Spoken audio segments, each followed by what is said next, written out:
Good evening. I am Jennifer Homendy, and I'm chair of the National Transportation Safety Board. With me today is our investigator in charge, Kenny Bragg. In total, we have, or will have, 16 personnel here as part of the investigation. That includes 9 investigators and 2 NTSB personnel that are part of our Transportation Disaster Assistance Team, which works with the families and survivors after significant events. Speaking of the families and survivors, I do want to take a moment before I continue and just say to the families and survivors that our hearts go out to you. For those who lost loved ones, our deepest condolences, and for others that were injured, just know that we are praying for a full recovery. So the National Transportation Safety Board is an independent federal agency charged by Congress with investigating significant crashes.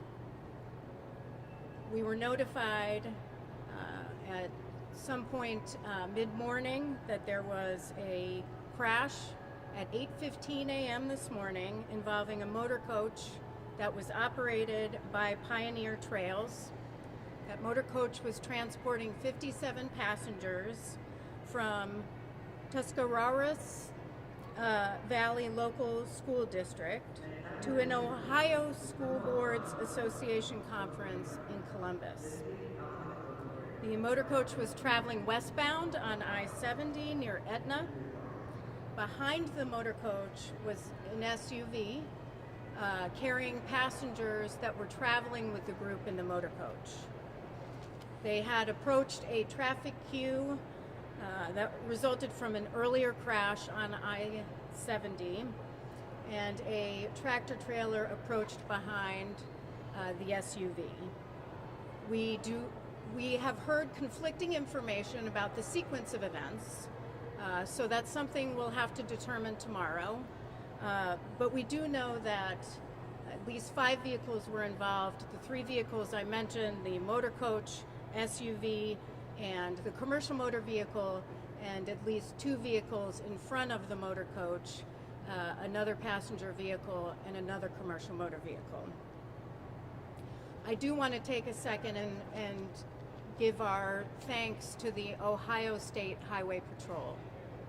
The Highway Patrol has been an incredible resource. They have an incredible team, and I just want to say thank you, and we really look forward to continuing to work with you throughout this investigation. Now, we just arrived, so I don't have a lot of information to share. What I will tell you is tomorrow morning we will begin with an organizational meeting, and then we will go to the scene of the crash where we'll begin our investigative process. Tomorrow afternoon I will have an update for you all. We'll probably have a press conference somewhere around 4 o'clock.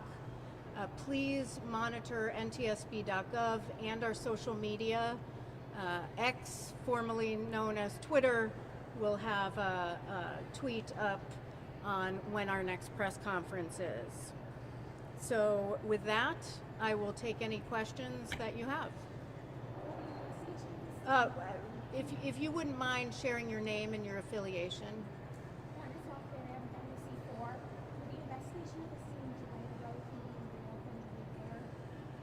The question is, will the investigation of the scene delay the road opening or repair? It should not delay in this crash. We can work around any sort of traffic, but it shouldn't delay the reopening or repair, not to my knowledge.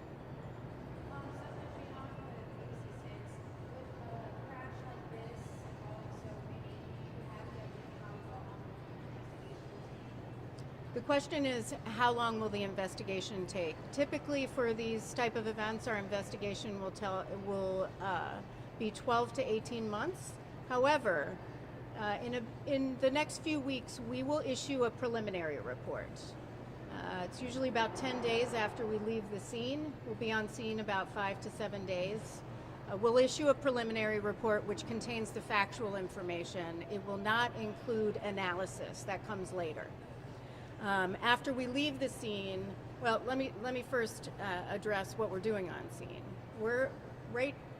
What we're doing on scene is collecting the perishable evidence. We're looking for cameras that may have been in motor vehicles or the motor coach.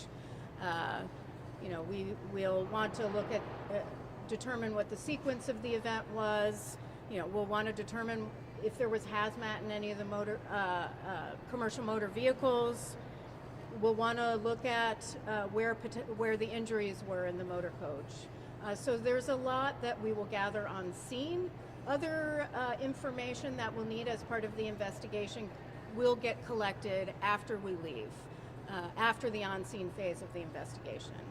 One thing I will also mention, aside from the preliminary report and the final report, is that any time during the investigation, we can issue urgent safety recommendations. If we see there is an urgent need to issue something to certain entities or industry-wide, we will not hesitate to issue safety recommendations. We've done that many times, and we would do that this time if we believe there is more of a systemic safety issue or something that we need to get out.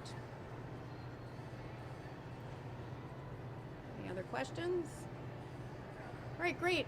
Again, please monitor our social media for press conference. I would look for it about 4 o'clock tomorrow. We want to have the most amount of information available for you so you can report to the public as well.